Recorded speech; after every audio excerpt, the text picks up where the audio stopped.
Apocalipse capítulo 2, do verso 1 até o verso 7, estou usando a versão Almeida Revista e Corrigida, a RC, diz assim: escreve ao anjo da igreja que está em Éfeso, isto diz aquele que tem na sua destra, ou seja, na sua mão direita, as 7 estrelas, que anda no meio dos 7 castiçais de ouro.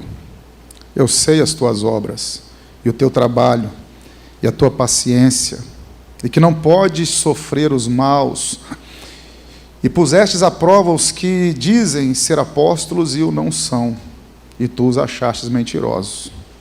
Sofrestes e tem paciência, trabalhaste pelo meu nome e não te cansaste. Tenho, porém, contra ti que deixaste o teu primeiro amor. Lembra-te, pois, de onde caíste, arrepende-te, e pratica as primeiras obras. Quando não, brevemente a ti virei, e tirarei do seu lugar o teu castiçal, se não te arrependeres. Tens, porém, isto, que aborreces as obras dos nicolaítas, os quais eu também aborreço.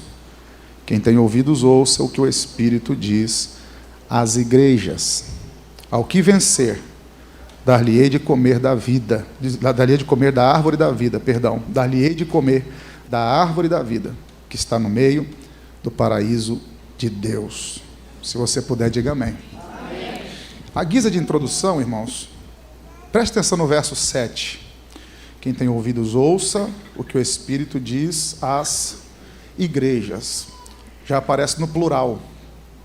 Embora a carta tenha sido direcionada a uma igreja, que era a igreja em Éfeso, ao concluir, ao resumir, é o próprio Jesus quem está ditando e João está escrevendo, ele diz: quem tem ouvidos, ouça o que o Espírito diz às igrejas. Qual era a lógica? Por que isso aqui é importante na introdução? Porque se o texto dissesse, ouça o que o Espírito diz à igreja, seria uma mensagem exclusiva para a igreja em Éfeso. Mas como é às igrejas, essa mensagem ecoa, reverbera para nós aqui essa noite. É uma mensagem para a igreja de Cristo. Quando fala as igrejas, é a igreja espalhada sobre a face da terra ao longo de todos os tempos. Então essa mensagem do primeiro século, final do primeiro século, ela veste-se como uma luva a nível de ensinamento a nós no dia de hoje também. Então é importante contextualizar e entender que essa mensagem reverbera sobre a nossa vida. A mensagem que cabe a nós. A mensagem que ensina-nos. Ok? Embora ela tenha sido dirigida à igreja em Éfeso. Ainda, também a nível de introdução, para nós entendermos bem a pujança dessa carta, nós precisamos fazer 2 ponderações aqui, ou 2 considerações. Primeiro, precisamos entender um pouco sobre a cidade de Éfeso, e depois sobre a igreja que estava em Éfeso. Então, a nível de introdução, eu peço que você tenha um pouquinho de paciência, antes de eu começar a aplicar o texto, eu vou trazer um panorama sobre a cidade de Éfeso. Em seguida, vou falar sobre a igreja em Éfeso, e depois aplicar os ensinamentos dessa carta de Jesus à igreja em Éfeso. Amém? Então, para nós começarmos a entender a importância dessa carta, precisamos entender onde a igreja estava estabelecida, a cidade de Éfeso. Eu sei que os irmãos já ouviram boa parte do que eu vou falar aqui, mas eu preciso pontuar. A cidade de Éfeso era uma das cidades mais importantes do Império Romano naquela época. Conhecida como a capital da Ásia Menor, era província do Império Romano. Todo mundo sabe que o Império Romano dominou a maior parte do mundo antigo naquele tempo. E Éfeso compunha as províncias do Império Romano. E a cidade de Éfeso era uma das mais importantes na região da Ásia Menor, que hoje nós conhecemos como Turquia. Naquela região ali estava estabelecida a cidade de Éfeso. Por que Éfeso tornou-se uma cidade tão importante? Porque ela ficava a pouco mais de 5 quilômetros do Mar Egeu, nas proximidades do Mar Egeu. Era uma rota marítima. Então, todas as cidades, ou a sua maioria, que eram construídas, edificadas, próximo aos mares e rios, eram cidades prósperas. Por que o Egito era uma potência? Porque o Nilo cortava a cidade, a terra do Egito. Jerusalém é um enigma, porque Jerusalém não tem rio, e é uma cidade que todo mundo quer conquistar. A primeira capital do Brasil não foi Brasília, vocês sabem, foi o próprio Rio de Janeiro, por causa da proximidade com a água. Por que Jerusalém, mesmo não tendo água, não tendo rio, não tendo a proximidade com o mar, é tão visada? Porque o rio que rega aquela cidade não é físico. Um amém na esquerda, vou repetir. É um rio espiritual. É o rio da vida, é o próprio Jesus. Então a cidade de Éfeso, por ter muita proximidade com o mar Egeu, tornava-se uma rota marítima para comércio. Isso fez a cidade ficar muito conhecida e muito importante. Além dela estar nas proximidades do mar Egeu, a cidade de Éfeso também compunha a região do vale do rio Cáster, que era outro rio muito conhecido. A cidade de Éfeso, ela era sombreada pelas montanhas de Coressos. Quem gosta de história sabe disso. Então repare que é uma cidade muito bem localizada. Ela está entre montanhas, rio e mar. Uma cidade muito, muito bem localizada. No dia dos apóstolos, no tempo dos apóstolos, do colégio apostólico, entre o meio século depois de Cristo até o final do primeiro século, Éfeso era conhecida como a luz da Ásia. A luz da Ásia. De tão pujante que era essa cidade, por causa do seu comércio, por causa da localização, por causa da religiosidade que havia naquele lugar. Em Éfeso estava sediada uma das 7 maravilhas do mundo antigo, o templo erguido à deusa Diana, que tinha por tamanho 2 vezes um campo de futebol, em mármore branco. Cultuava-se a deusa Diana, também conhecida como Artemis pelos romanos, Diana pelos gregos. E dentro do templo de Diana, também cultuava-se ao imperador. Os imperadores, na sua maioria, os imperadores romanos, eram megalomaníacos. E no tempo em que João recebe essa revelação do Cristo, é Domiciano quem está no comando. Domiciano foi conhecido como segundo Nero.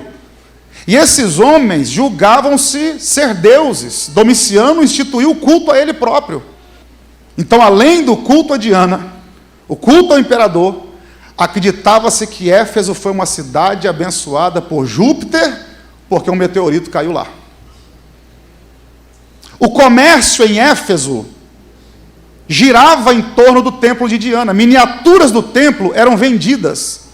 Pessoas vinham de todas as regiões para conhecer uma dessas 7 maravilhas do mundo antigo. Só que no meio disso tudo, o que acontecia? Os cultos que envolviam a deusa Diana envolviam prostituição, envolviam bebedices. Por isso que Paulo em Efésios 5,18 diz: não vos embriagueis com vinho em que há contenda, porque era comum embriagar-se durante o culto à deusa Diana. Então, além do comércio ser pujante, além de ser uma rota marítima, a idolatria era muito grande na cidade de Éfeso. Então, Éfeso era uma cidade cosmopolita, ou cosmopolitana, como você queira. O que é uma cidade cosmopolitana? Onde existem pessoas de várias regiões. Por exemplo, você vai a São Paulo, Rio de Janeiro, capital, você encontra gente do Nordeste, do Norte, do Centro-Oeste, gente de outros países. É uma cidade cosmopolitana. Nova York, por exemplo. Éfeso era uma cidade tal como essa. Para vocês terem uma ideia da riqueza e da importância que Éfeso tinha dentro da Ásia Menor, mesmo Éfeso sendo uma província romana, pastor Renan, em Éfeso não tinha guarnição de soldados romanos. Quem é que se lembra? Pilatos, governador de Roma, na Judéia. Herodes, governador de Roma, na Galileia. Onde Roma montava uma província, colocava um representante. Em Éfeso não tinha. Era um governador próprio. Mas eles eram tão fiéis nos impostos que Roma decidiu não colocar lá um governador. De tão fiéis que eles eram ao Império Romano. Havia uma avenida que cortava a cidade de Éfeso, aguça o ouvido, que ela tinha 21 metros de largura, ladeada por colunas até o seu final, nos quilômetros que cortava a cidade. nos dias de hoje, assemelhava-se talvez a uma Avenida Paulista, uma Times Square. Pessoas vinham de longe para conhecer, por quê? Porque no tempo em que não se tinha esse tipo de construção, Éfeso já estava avançada na arquitetura, com templo, estrada, conhecida como a luz da Ásia Menor. Só que essa luz da Ásia Menor, ao mundo espiritual, estava mergulhada na obscuridade do pecado. A luz da Ásia Menor não passava de um porão de prostituição. A luz da Ásia Menor, Éfeso, não passava, na verdade, de um submundo mergulhado na lama do pecado. E é nessa cidade que o apóstolo Paulo vai fundar uma das igrejas mais importantes do tempo do cristianismo. Porque esse é o papel da igreja. É brilhar nesses lugares. Em Atos capítulo 19, já falamos um pouco da cidade. Vamos falar um pouco da igreja agora. Em Atos capítulo 19, Paulo chega em Éfeso e encontra 12 homens que eram discípulos de João, o Batista. 30 anos depois da morte de João, tem 12 homens em Éfeso que ainda seguem o ensinamento de João Batista. Paulo pergunta a eles: vocês conhecem? Já foram batizados com o Espírito Santo? Ele diz: nunca ouvimos falar do Espírito Santo. Aí Paulo impõe a mão sobre aqueles homens, e eles recebem o Espírito Santo, e um avivamento vai começar em Éfeso. Se você quiser acompanhar melhor, abra sua Bíblia em Atos 19, vamos ver alguns detalhes da igreja de Éfeso aqui. Atos capítulo 19, por favor.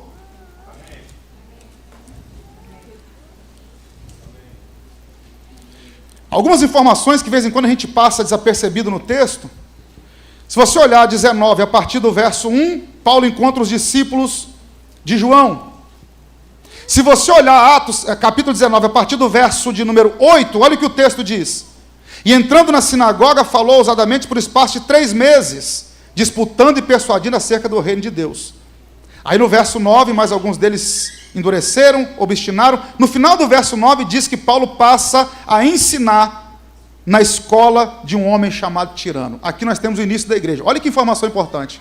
Paulo, quando chegou em Éfeso, orou pelos 12 discípulos de João, foram cheios do Espírito Santo, e aí Paulo começou a ir para as sinagogas pregar. Só que nas sinagogas os religiosos se opunham a Paulo. Aí Paulo falou: preciso de um lugar para cultuar. E depois de alguns meses ensinando nas sinagogas, um homem chamado Tirano, que tinha uma escola filosófica, permitiu Paulo fazer culto ali. E a igreja começa a ganhar forma. Os cultos no formato que nós temos hoje, começou aqui. Porque até então, na maioria, as pregações eram feitas nas sinagogas. Aí a igreja começa a crescer, em Atos capítulo 19, a igreja começa a crescer. Deus começa a usar Paulo de uma forma tão extraordinária. Olha o verso 10 de Atos 19. Esse ensino na escola de Tirano durou 2 anos. Durante 2 anos, Paulo ensinou aos irmãos de Éfeso na escola de Tirano. Aí no verso 11, diz que pelas mãos de Paulo, Deus fazia maravilhas. No verso 12, diz que até os lenços e aventais de Paulo curavam pessoas. O que nós estamos vendo aqui, irmão? Um avivamento está acontecendo em Éfeso. A cidade que era conhecida como a luz da Ásia Menor, agora está conhecendo a verdadeira luz, que é o Evangelho. E aí, como Paulo faz prodígios e maravilhas, o verso 13 diz que alguns exorcistas judeus tentavam fazer o mesmo que Paulo. Eu estou sintetizando a história, depois você lê com calma em casa. Entre eles tinha um homem chamado Seva, que tinha 7 filhos, e tentaram expulsar demônios também. Só que um homem possesso pegou 2 filhos de Seva, a partir do verso 15, e deu uma surra neles, dizendo: olha, Paulo eu sei quem é, Jesus também, Jesus eu sei quem é, Paulo também, vocês não sei quem são. E vral. E aquilo trouxe uma fama tão grande a Paulo. Peraí, os caras que são filhos de sacerdote, dos 7, 2 apanharam do possesso, e o demônio na boca desse homem falou que conhece Jesus e conhece a Paulo. O negócio foi tão forte, tão pujante, que olha o que diz aí no verso de número 19 do capítulo de número 19 de Atos também, que os que tinham livros de magia começaram a queimar em praça pública. Uau! Quando eles viram a unção, a graça, o poder de Deus na vida de Paulo, Paulo não precisou induzir ninguém a fazer isso. As pessoas diziam: eu quero essa unção, eu quero esse Deus, vamos queimar os livros de magia. Estamos vivendo um avivamento em Éfeso, a ponto de, depois você lê com calma, a partir do verso 23 de Atos 19, eu sinto a presença de Deus lendo essas coisas. Um alvoroço começou a acontecer em Éfeso, por quê? Porque um homem, um artífice, chamado Demétrio, reuniu o povo e falou: nós estamos tomando prejuízo, porque esse cara está 2 anos pregando aqui, e o povo está se convertendo à religião, que eles chamavam de caminho. Estão se convertendo à religião desse cara, e a gente não está mais vendendo as miniaturas do templo, nós vamos falir. Porque onde a igreja chega, as trevas têm que perder. Aplica o texto: na sua casa vai ser assim, no prédio que você mora vai ser assim, na rua que você mora vai ser assim. Aleluia! Aleluia! Aí o cara começou a criar um alvoroço. Chamou os outros artífices da cidade também, lembrando que eu estou sintetizando a história, irmão. Foi até o anfiteatro da cidade e trouxe 2 discípulos de Cristo e discípulos de Paulo, Gaio e Aristarco. Colocou no meio e gritavam a todo som para eles ouvirem: viva a deusa Diana, viva a deusa Diana. Um alvoroço houve ali. Até que um homem, depois você lê o contexto, vai acalmar os ânimos do povo, um escrivão da cidade. A partir do verso 35 você vai encontrar essa informação. Ele vai acalmar os ânimos do povo. O alvoroço cessa. E depois disso, Paulo percebe que está correndo perigo, porque agora a perseguição começou. Aí Paulo decide sair de Éfeso. É quando Paulo propõe no coração ir a Jerusalém. E é quando ele vai ser preso, e dali vai seguir para Roma, e por fim viver o seu martírio. Quanto tempo Paulo fica na cidade de Éfeso? Atos capítulo 20, verso de número 31. Paulo se encontra com os presbíteros de Éfeso, na praia de Mileto, depois de ter passado alguns meses fora. Quando ele está a caminho de Jerusalém, ele passa de novo por Éfeso, lembrando que eu estou sintetizando a história, que ela é muito longa, irmão, detalhada. Quando Paulo se encontra com os presbíteros de Éfeso, na praia de Mileto, ele dá essa informação a eles, verso 31 do capítulo 20 de Atos: portanto, vigiai, lembrando-vos que durante 3 anos não cessei noite e dia de admoestar com lágrimas a cada um de vós. Então Paulo fica 3 anos em Éfeso, e Éfeso vive um avivamento extraordinário. Paulo vai para Jerusalém, é preso, depois ele segue até Roma, e a sua primeira prisão domiciliar, que acontece por volta do ano 61 a 63, Paulo escreve uma carta à igreja de Éfeso, nesse interregno. E quando Paulo escreve a carta à igreja de Éfeso, ou aos Efésios, Paulo faz um elogio à igreja de Éfeso. Paulo diz: olha, todo mundo sabe do amor que vocês têm. Isso aqui é uma informação importante, é uma chave hermenêutica para a interpretação da carta de Jesus no Apocalipse. Paulo passa por Éfeso, a igreja vive um avivamento, Paulo vai preso a Roma alguns anos depois, e escreve uma carta de Paulo aos Efésios, capítulo 1, verso 15.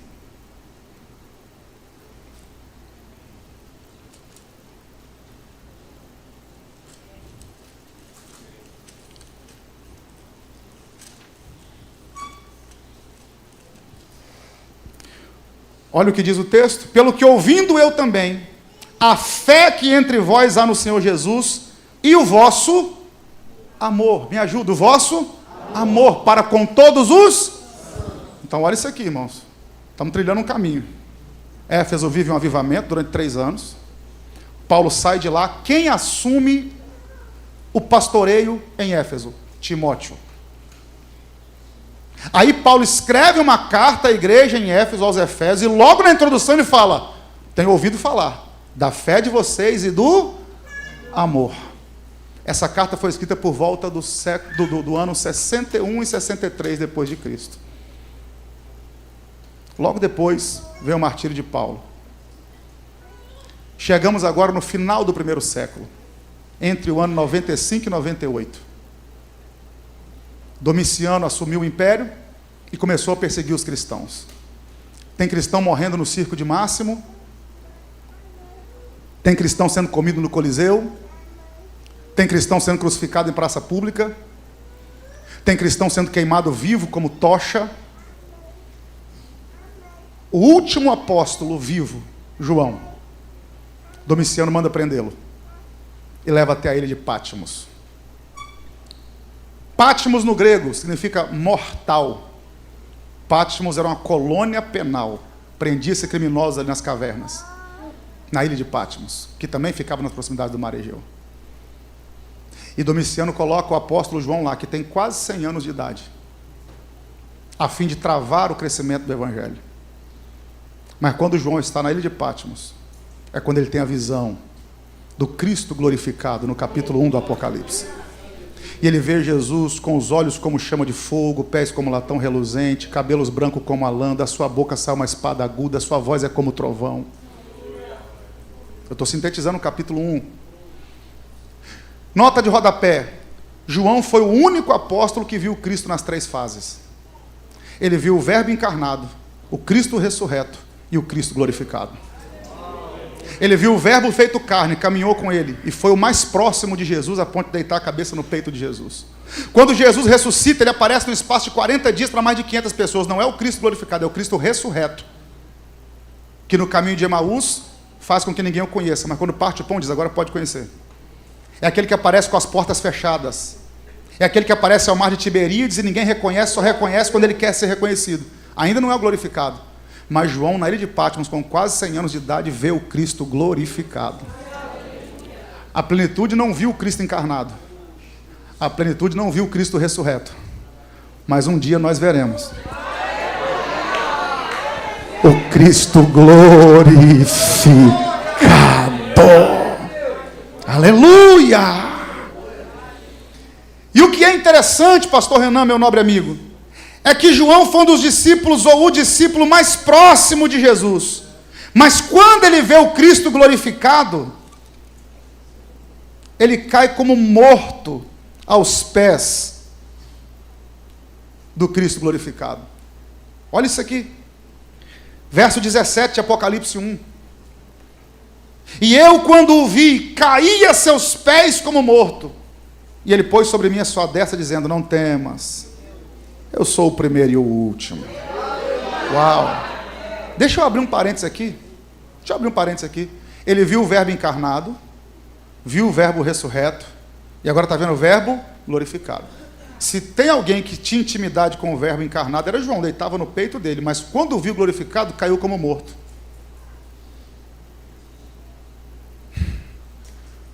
A glória do Cristo glorificado é tão grande que até quem foi íntimo caiu como morto.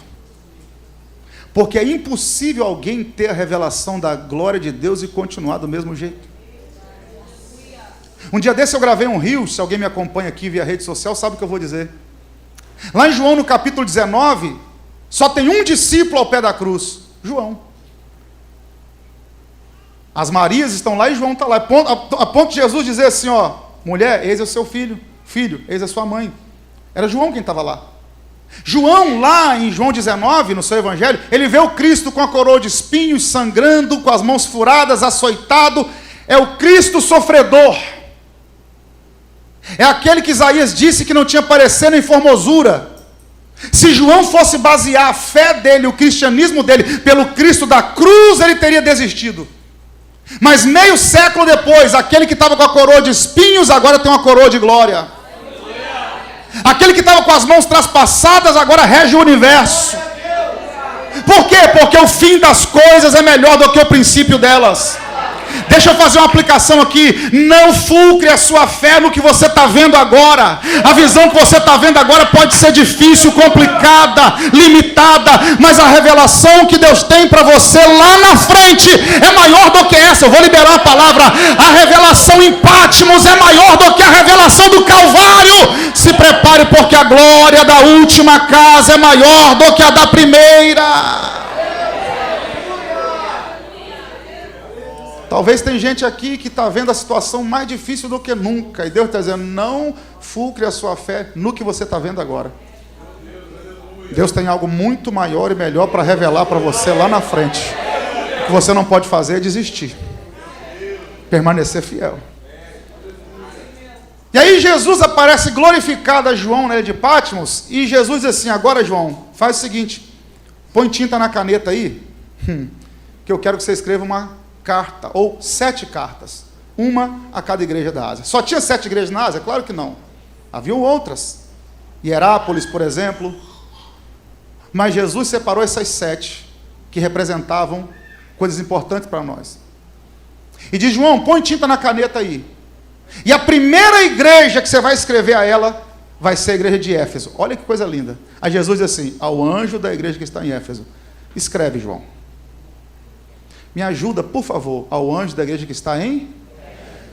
Quem era o pastor de Éfeso quando Jesus manda João escrever isso aqui? Eu vou lhe dizer: o próprio João. Quem pastoreou Éfeso? Paulo, Timóteo e depois João. Domiciano mandou prender João em Éfeso. João sai de Éfeso, vai para Patmos, depois é liberto e volta para Éfeso, morre de morte natural. João foi o único que não passou pelo viés do martírio em Éfeso. Aí Jesus diz: João, vou corrigir as igrejas, mas vou começar pela sua. Porque antes de você corrigir os outros, corrige a ti primeiro. Por isso que Paulo escreveu em 1 Coríntios 11: examine-se, pois, o homem... Aguça o ouvido. Existem 2 exames importantíssimos: biópsia e necrópsia. Qual a diferença entre eles? Bio no grego, vida. Necro, morte. Ópsia, exame. Biópsia, exame do que está vivo. Necrópsia, exame do que está morto. Necrópsia ninguém faz em si mesmo, alguém tem que fazer nele, porque está morto. Agora, quantas necrópsias seriam evitadas se uma biópsia tivesse sido feita? Por isso que Paulo fala: examine-se, pois, o homem a si mesmo. Faz uma biópsia.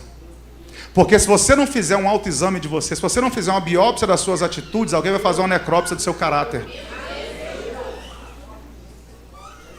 Se você não fizer uma biópsia da sua vida espiritual, alguém vai fazer uma necrópsia, o diabo vai fazer uma necrópsia do seu ministério, da sua vida espiritual. Posso te fazer um convite nesse culto de crescimento? Faz uma introspectiva aí. E começa a fazer uma biópsia das suas atitudes. É por isso que Jesus diz assim: volta ao primeiro amor. Sabe por quê? A espinha dorsal da repreensão que Jesus faz a Éfeso é o amor. E João é conhecido como apóstolo do... Leia as cartas de João: filhinhos, amai-vos, filhinhos, amai-vos, filhinhos, amai-vos. Ele diz: João, volta. Faz uma biópsia. De repente você está perdendo a essência daquilo que você tanto pregou. Eu sinto a presença de Deus aqui. Porque tem dia que a gente tem que humilhar, olhar para dentro de si, fazer uma introspectiva e ver onde nós estamos errando, fazer uma biópsia das nossas atitudes, dos nossos relacionamentos, das nossas palavras, antes que o diabo faça uma autópsia, uma necrópsia da nossa vida. Quem crê que essa noite, além de ser uma noite de ensino, é uma noite profética? Eu declaro em nome de Jesus, Deus nos dará graça para fazermos um autoexame. Deus vai te dar graça para tapar as brechas. Eu estou sentindo a presença de Deus aqui. Deus vai te dar graça para corrigir os erros. Deus vai te dar graça para corrigir a rota. O diabo queria que você tomasse decisões erradas e atitudes precipitadas, mas para vergonha do inferno, hoje é noite de autoexame, é noite de voltar ao primeiro amor, é noite de voltar à essência, é noite de colocar as coisas no lugar. Eu preciso que 5 pessoas recebam essa palavra. Tem 5 pessoas aqui para receber, então tira alguns segundos para adorar a Deus aí e faça um autoexame. Eu vou te dar 1 minuto para adorar a Deus aí, vai. Alarabarashuri candaracia irimi candarauadje edeleu emanda racia anauadje candarracia.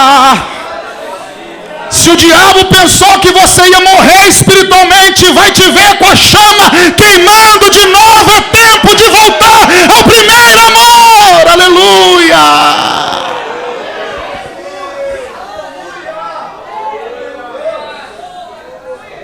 Pastor Renan, meu nobríssimo amigo, quando eu falo de autoexame, só me vem à mente o Salmo 51. Depois que Natã repreendeu Davi por causa do seu adultério com Batseba, Davi rasga o coração diante de Deus, rasga a alma e diz assim: ó Deus, cria em mim um coração puro, renova um espírito reto, e não retires de mim o teu Espírito Santo, e me faz ter novamente a alegria da salvação. O que é que Davi está dizendo? Eu quero voltar ao primeiro amor. Deixa eu abrir um parênteses aqui. Quando Davi diz assim: cria em mim um coração puro, faz uma exegese do texto.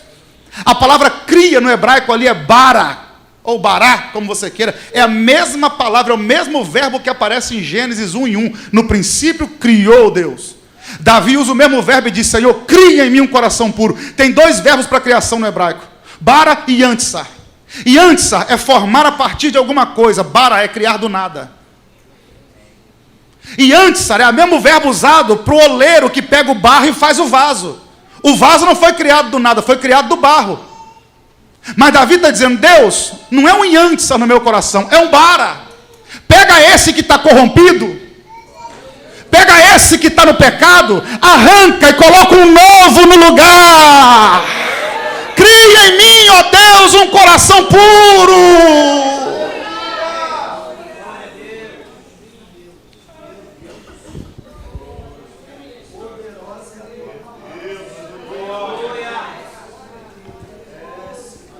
Jesus diz: João, põe tinta na caneta aí.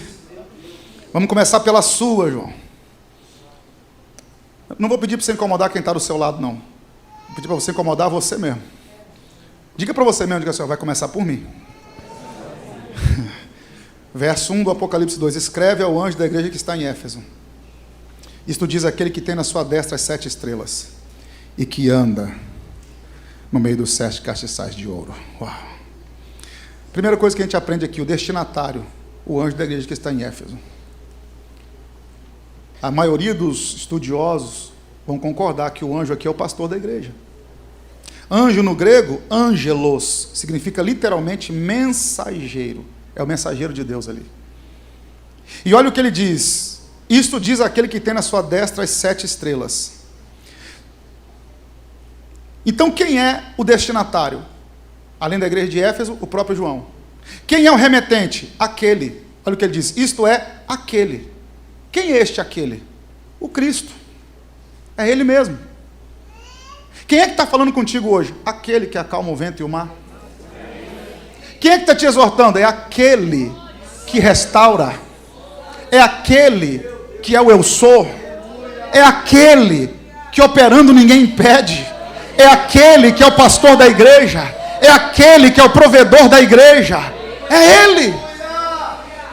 Aquele que tem na sua destra, na sua mão direita, as 7 estrelas. Quem são as 7 estrelas? Apocalipse 1,16. E ele tinha na sua destra as 7 estrelas. Da sua boca saiu uma espada aguda. Repete-se o mesmo termo. Aí a maioria vai concordar que essas 7 estrelas também fazem uma referência à liderança da igreja. Em Apocalipse 1 nós vamos encontrar 7 castiçais e 7 estrelas. Os castiçais são a igreja, com fogo aceso. As estrelas aqui representam a liderança. O anjo é o pastor. Aí Jesus diz o seguinte: quem está escrevendo a carta é aquele que tem na mão, na sua destra, as 7 estrelas. Está falando de quê? Do poder que ele tem na liderança da igreja.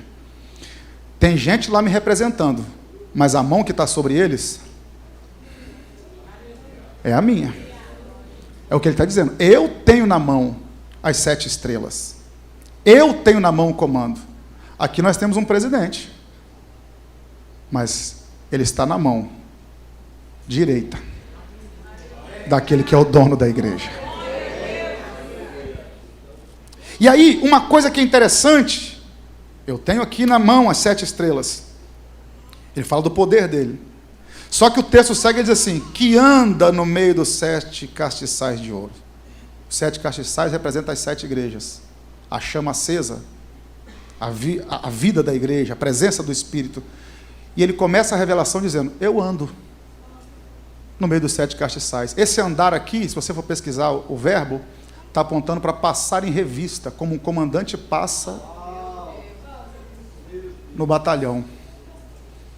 Tem 7 igrejas.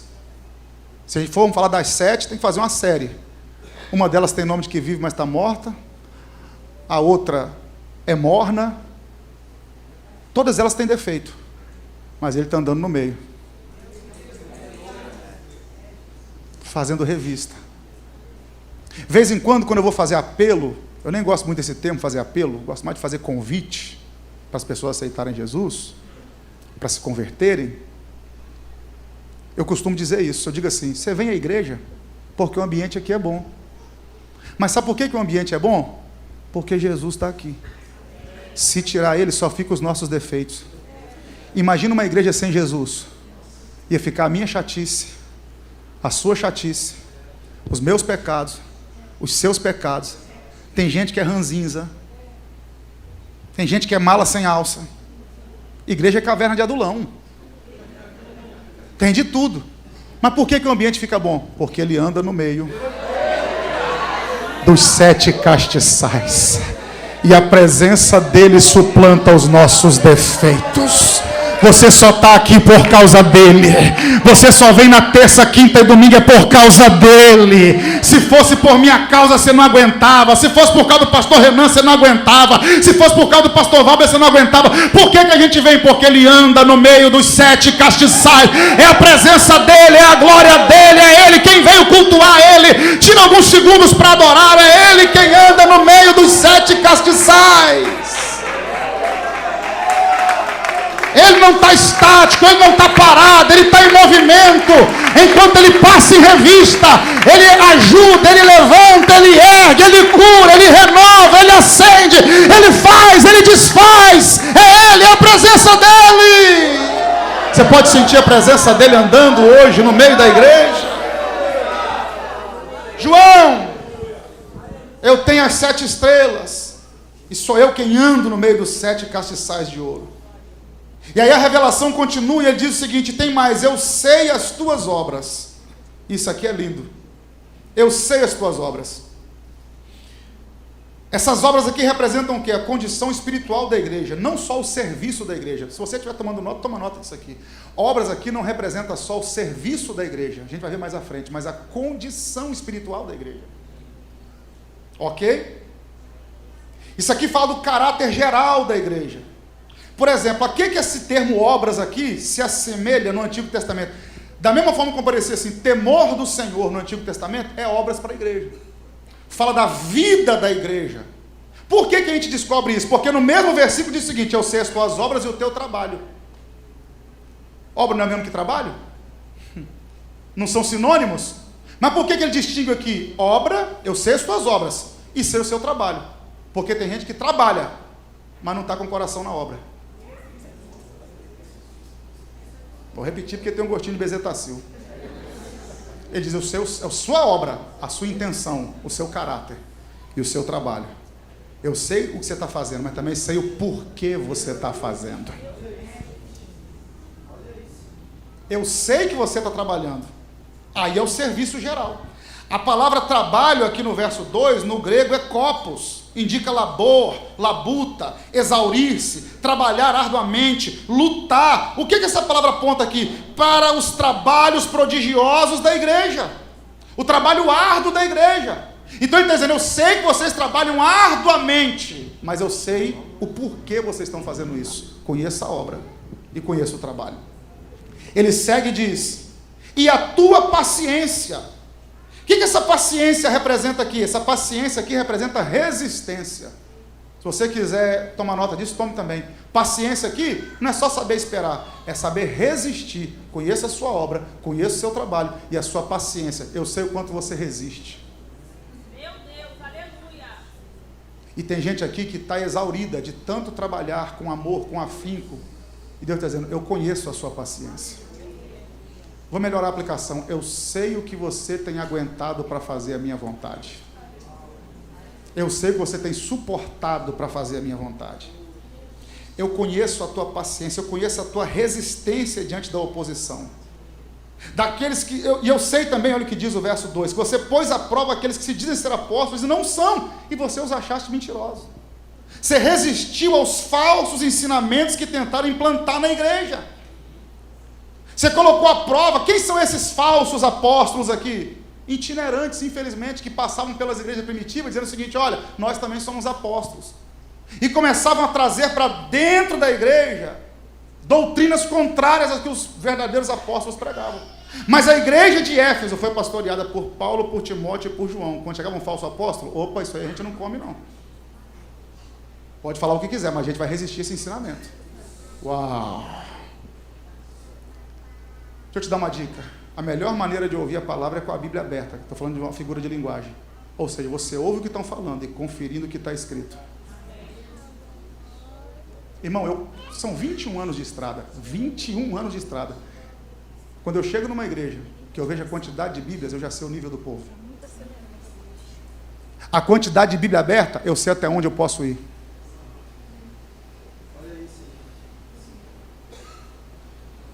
Quando eu chego num ambiente que tem Bíblia aberta, caderno e caneta, eu digo: aqui eu posso afundar o prego. Porque são pessoas que, semelhante à igreja de Filadélfia, desculpa, a igreja de Éfeso, resiste aos falsos ensinamentos. Vamos adiantar porque a hora já foi. E aí Jesus segue e diz: a hora está boa, né? E sofrestes, e tem paciência, e trabalhaste pelo meu nome, e não te cansastes. Olha isso aqui: sofrestes e tem paciência. Paciência repete de novo, 2 vezes a mesma palavra. Lembrando que paciência aqui tem um sentido de resistência. Me ajuda, tem um sentido de resistência. Então olha o que Jesus diz: eu sei que vocês tiveram paciência para enfrentar os falsos apóstolos, sofreram e continuam tendo paciência. Aí eu gosto muito do que o reverendo Hernandes Dias Lopes escreveu no seu comentário, e eu vou replicar para vocês aqui. Ele disse o seguinte: que ser crente em Éfeso não era popular. Então você ser crente em Éfeso era sofrer, porque tinha culto ao imperador, culto a Júpiter, culto a Diana, tudo quanto é mazela espiritual tinha lá. Quando você dizia que era crente, tinha resistência, tinha afronta, tinha perseguição. A carta que Jesus está escrevendo a Éfeso já é a 2ª geração de crentes em Éfeso. A primeira foi com Paulo. Essa carta aqui, quase 40 anos depois de que Paulo esteve lá. É uma 2ª geração de crentes que continuam resistindo a tudo isso. E ele diz: eu sei o quanto você sofreu, e o quanto você tem paciência, e o quanto você trabalhou pelo meu nome, e não se cansou. Quem é que trabalha e não se cansa? Ninguém. Todo mundo que trabalha, cansa. Mas quando Jesus diz: eu sei que você trabalhou e não se cansou, ele está dizendo o seguinte: eu sei que você não se deixou vencer pela vontade de parar. Porque vai ter dia, irmão, que você vai ter vontade de parar. Vai ter dia que você vai ter vontade de jogar a toalha. Vai ter dia que você vai ter vontade de desistir. Mas ele diz: eu conheço as suas obras. Eu sei por que você está fazendo. Eu sei que teve dia que você teve vontade de jogar tudo para o alto, mas não jogou. Você continuou firme. E é por isso que a porta vai abrir, é por isso que o milagre vai acontecer, é por isso que você vai romper. Por quê? Porque apesar de todos os reveses, você continua trabalhando. Você continua resistindo, é o que Jesus está dizendo. Pelo meu nome você não se cansou. Pelo meu nome você perseverou. Você não foi seduzido por aquilo que Éfeso tem a oferecer. Você continuou crente. Agora o que é lindo aqui é que Jesus tece vários elogios à igreja de Éfeso, mas no verso 4 ele fala: tenho porém contra ti que deixaste o teu primeiro amor. Guarda o que eu vou lhe dizer: o mesmo Jesus que vê as qualidades também corrige os defeitos. O mesmo Jesus que vê as qualidades corrige os defeitos. Observa os erros. O que seria voltar ao primeiro amor aqui? O primeiro amor aqui é uma referência ao tempo inicial. Primeiro amor aqui é uma referência ao tempo da conversão, da qualidade, da intensidade do que era dedicado a Deus. Não tem como falar voltar ao primeiro amor sem não lembrar do primeiro mandamento: amar a Deus sobre todas as coisas. Então deixar o primeiro amor aqui tem um sentido mais profundo do que a gente pensa. Deixar o primeiro amor aqui, qual é o primeiro amor dentro da cultura que a igreja foi criada? O primeiro amor é o amor a Deus. Então, voltar ao primeiro amor aqui é o que? É voltar a amar a Deus acima da obra dele.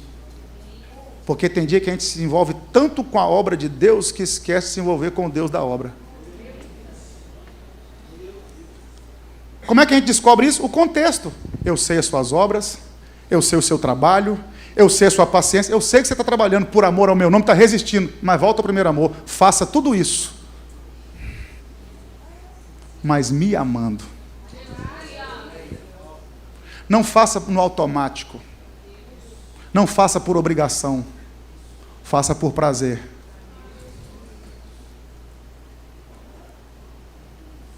É isso que conota o primeiro amor. Eles estavam fazendo tudo, olha o contexto, nós estamos lendo.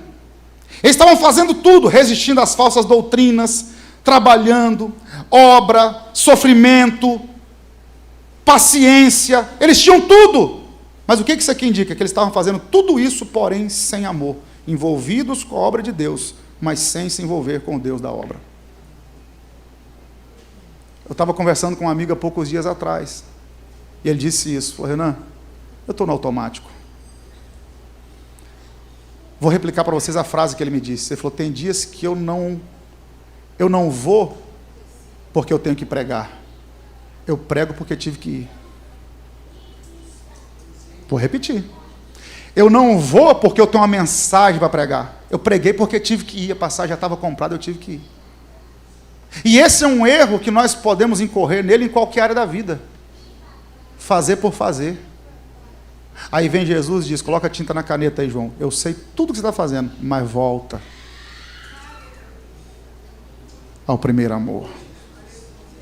Volta ao primeiro amor. E aí o próprio Jesus diz: como é que eu faço para voltar ao primeiro amor? Ele dá a receita: lembra-te, pois. Traz a memória de onde caíste, arrepende-te e pratica as primeiras obras. Primeiras obras em que sentido? Primeiras obras com amor. Quando não, olha, é condicional. Se você não fizer, brevemente virei a ti e tirarei do seu lugar o teu castiçal. Se você não se arrepender, tem duas condicionais: quando não e se não se arrepender. Mas aqui está o segredo: como é que eu faço para voltar? Lembra-te, pois. E aí tem um segredo aqui: de onde caíste, sem querer ser chato. Repita esse termo comigo, diga: de onde? De onde? Por favor, só mais uma vez, diga: de onde? De onde? Jesus não disse: lembra-te onde. Lembra de onde. Porque a questão aqui não é geografia, é altura. Onde você caiu? Na rua. De onde? Da escada. Porque a igreja, o maior crescimento dela não é na horizontal. Por isso que ele disse para Pedro: sobre esta pedra eu farei o quê? E o que é um edifício? É uma construção em cima da... O maior crescimento da igreja é na vertical. E Éfeso estava crescendo, pastor Juliano. Mas abandonou o primeiro amor. Caiu. Lembra-te, pois, onde você estava. O nível que você tinha.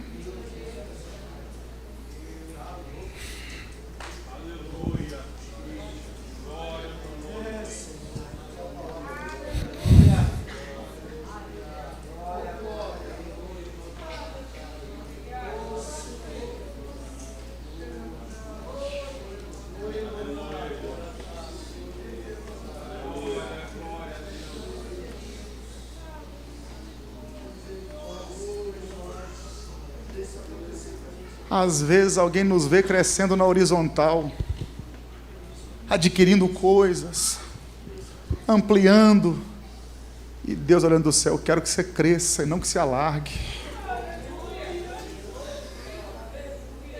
A que a gente pode comparar? Qual o paralelo que a gente pode fazer aqui? Edificar altar.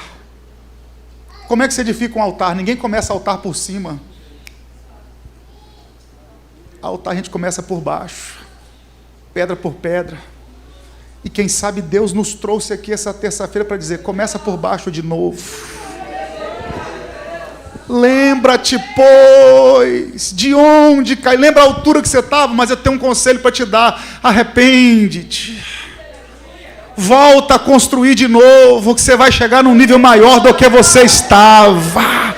Eu estou sentindo a presença dele nessa palavra. Eu já vou encerrar, mas eu preciso liberar isso sobre a sua vida. Se prepare para crescer de novo. Mas não vai ser só na horizontal, vai ser na vertical. Vou liberar a palavra. Deus vai te conduzir a níveis espirituais que você nunca imaginou que alcançaria. Se prepare para crescer no Espírito novamente.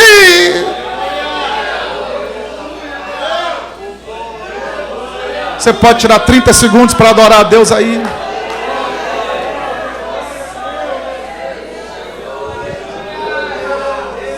Irmãos, eu estou sentindo a presença dele aqui. Isso. Isso. Isso. Lembra-te, pois. Qual é o segredo? Eu preciso começar a lembrar. Tem um texto em Juízes, e um dia eu ainda vou escrever um livro sobre isso. E houve toda uma geração que se esqueceu do Senhor, seu Deus. Eu já tenho até o tema do livro, não vou falar porque está gravando. Senão alguém escreve no meu lugar. Mas um dos nossos erros é esquecer. Nós somos especialistas em lembrar do que é para esquecer e esquecer do que é para lembrar. Tem uma frase do grande estadista americano Benjamin Franklin, pastora Rebeca, que ele disse o seguinte: escreva as ofensas na areia e os benefícios no mármore. Nós fazemos o contrário. Escrevemos os benefícios na areia e as ofensas no mármore. Lembramos de tudo que deu errado e esquecemos do que deu certo. Aí Jesus disse: quer voltar ao primeiro amor? Lembra-te. Lembra de onde você estava, a comunhão que você tinha, a intimidade que você tinha, de como eu te usava. Lembra. Traga à memória os bons momentos que você teve com Deus no seu secreto. Traga as memórias de quantas vezes Ele te consolou quando não tinha ninguém vendo. Traga a memória de quando você tinha uma oportunidade e Ele te usava com graça, autoridade, poder. Lembra-te, traz à memória o que te dá esperança. É o que a Bíblia recomenda. Para de lembrar só do que deu errado, da porta que fechou. Para de lembrar só do que faliu. Para de lembrar só do que não aconteceu. Começa a lembrar da porta que foi aberta. Começa a lembrar da chama ardendo no seu peito. Traga à memória o sentimento que você tinha quando Ele te usava. Traga à memória e você vai voltar ao mesmo patamar de novo. Lembra-te, pois, de onde caístes. Aí ele fala: lembra-te, pois, de onde caíste, arrepende-te, volta lá e pratica as primeiras obras. O que eu aprendo com isso aqui? Olha o que ele diz: arrepende-te. Então guarda isso aqui: arrependimento não é emoção, é decisão. Porque é uma ordenança: arrepende-te. Então eu decido me arrepender. Arrependimento não é emoção, é decisão, é atitude. Muitas vezes o arrependimento não envolve nem choro, mas uma decisão. O filho pródigo, quando olhou para o chiqueiro que ele estava e viu as bolotas dos porcos, ele falou: eu não preciso disso. E ele, caindo em si, voltou para a casa do pai. Arrependimento. Lembrança sem arrependimento é só remorso. Por isso que ele diz: lembra-te e arrepende. E pratica. Lembrança, arrependimento e prática. Eu trago a memória, eu decido e eu faço. Prática. Coloca em prática. Volte a praticar. Volte a fazer o mesmo que você fazia.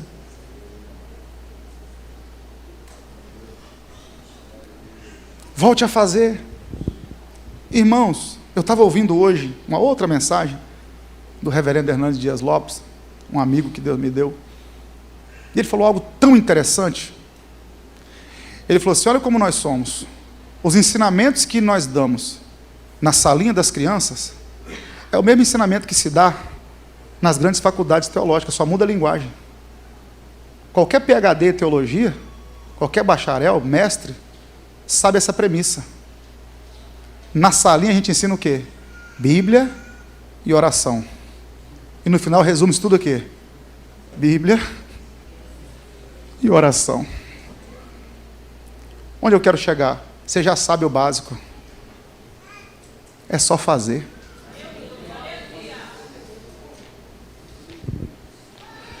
A igreja não precisa de inovação, ela precisa de renovação. Você não precisa inventar nada, é só fazer o básico que vai dar certo. Volta a orar, volta a ler Bíblia, volta a congregar, volta para a EBD, volta para o devocional, volta para o básico que vai dar certo. Tem alguém comigo nessa palavra? Tem alguém comigo nessa palavra? Isso, tira alguns segundos para adorar a Deus, volta para o básico, volta para o trivial, para o comum, é só voltar e deixa que Deus faz o resto. Deixa que Ele acende, traz a lenha, e deixa que Ele acende o fogo, traz a lenha, volta para o básico. Eu vou liberar uma palavra aqui. O diabo pensou que você ia desistir, mas vai te ver no altar de novo, fazendo o básico, fazendo o comum, mas é daí que a chama vai arder de novo, é daí que as coisas vão voltar para o lugar, é daí que vai dar certo. Volta para o básico. Eu vou liberar palavras. Gente aqui vai dobrar o joelho hoje na hora de dormir. Há tempo não fazia isso, vai voltar a fazer. Amanhã quando acordar, a primeira coisa não vai ser meter a mão no celular, vai ser abrir a Bíblia, vai voltar para o básico. Só quem está comigo nessa palavra, vai, só quem está comigo. Tira alguns segundos para adorar a Deus aí, vai. Tira alguns segundos para adorar a Deus. Volta, pratica as primeiras obras. É o básico, as primeiras obras. Você está comigo aí, irmão? Prega comigo, a gente já vai orar, mas fala para alguém, está nas primeiras obras o segredo. Falei, está nas primeiras obras. Está nas primeiras obras o segredo. Volta a fazer o que você fazia antes. Às vezes a gente está esperando algo tão extraordinário, e Ele está dizendo, faz o básico. Faz o básico. Quando eu falo disso aqui, sabe o que está vindo à memória agora? Naamã. Mergulha no Jordão. Falou, eu mergulhar aí? Não. Aí um moço que está com ele falou, rapaz, se o profeta tivesse te pedido algo fora do comum, você não ia fazer? Então faz o básico. Escute o que eu vou lhe dizer. Isso aqui a gente não pode falar em qualquer lugar, mas nós estamos na nossa igreja, uma igreja cheia da palavra, sabe o que eu vou dizer. Existem milagres, 3 maneiras de acontecer milagre: por fé, vontade de Deus e obediência. O paralítico no tanque de Betesda não pediu milagre. Quando Jesus falou, quer ficar são, ele não disse que queria, ele começou a arrumar justificativa. Mas mesmo assim Jesus disse, pega a cama e vai. Malco teve a orelha cortada no jardim. Malco pediu para ter a orelha no lugar de novo, mas Jesus pegou e colocou, porque tem milagre que acontece por vontade dele. Tem outros que ele diz o seguinte, seja feita conforme a tua fé. Agora tem hora que o milagre vem na obediência. Vai e lava-te no tanque. Então, se está faltando fé, faz por obediência, que a fé vem depois a reboque. Faz por obediência. Eu não acredito que mergulhar no Jordão vai dar alguma coisa, mas se Deus mandou, eu até bebo dessa água. Faz por obediência. Faz por obediência. Volta. Pratica as primeiras obras. Produza frutos. Aí os últimos 2 versículos que encerram a carta. Tens, porém, isto que aborrece as obras dos nicolaítas, as quais eu também aborreço. Esses nicolaítas eram homens, como eu disse aqui, eu estou sintetizando porque se a gente for entrar requer mais tempo. Inclusive eu fiz uma imersão sobre as 7 igrejas da Ásia. Eram os homens que traziam falsos ensinamentos, e Jesus disse, vocês aborrecem, vocês têm raiva disso, desse falso ensinamento, e eu também tenho. Ou seja, vocês estão no caminho, vocês não gostam do que eu não gosto, porque se eu gostar do que Deus não gosta, Então vocês não gostam do que eu também não gosto. Em síntese, só falta uma coisa: volta. Primeiro amor, as primeiras obras. E aí Jesus encerra dizendo: quem tem ouvidos ouça o que o Espírito diz às igrejas. 2 pontos. E ao que vencer, dar-lhe-ei de comer da árvore da vida, que está no meio do paraíso de Deus. Ao que vencer aqui, irmão, representa o quê? Aquele que persevera na obediência. Ao que vencer, mais ou menos o seguinte: aquele que for até o final, aquele que não desistir. É mais ou menos a mesma conotação que Paulo usa ao escrever que nós somos mais do que vencedores. Mais do que vencedor não é quem vence todas. Mais do que vencedor é quem não para de lutar nunca. Mais do que vencedor não é quem vence todas, mas é quem não para de lutar nunca. Ao que vencer, vai comer do fruto da árvore da vida. O que ele está fazendo aqui? Está remetendo ao Éden. Por causa do pecado o homem perdeu, mas por causa da obediência tem acesso de novo. E eu encerro essa meditação com vocês, repetindo o básico: é só fazer a vontade de Deus, que Ele põe tudo no lugar de novo. Deixa eu orar com você. Fica de pé, por favor.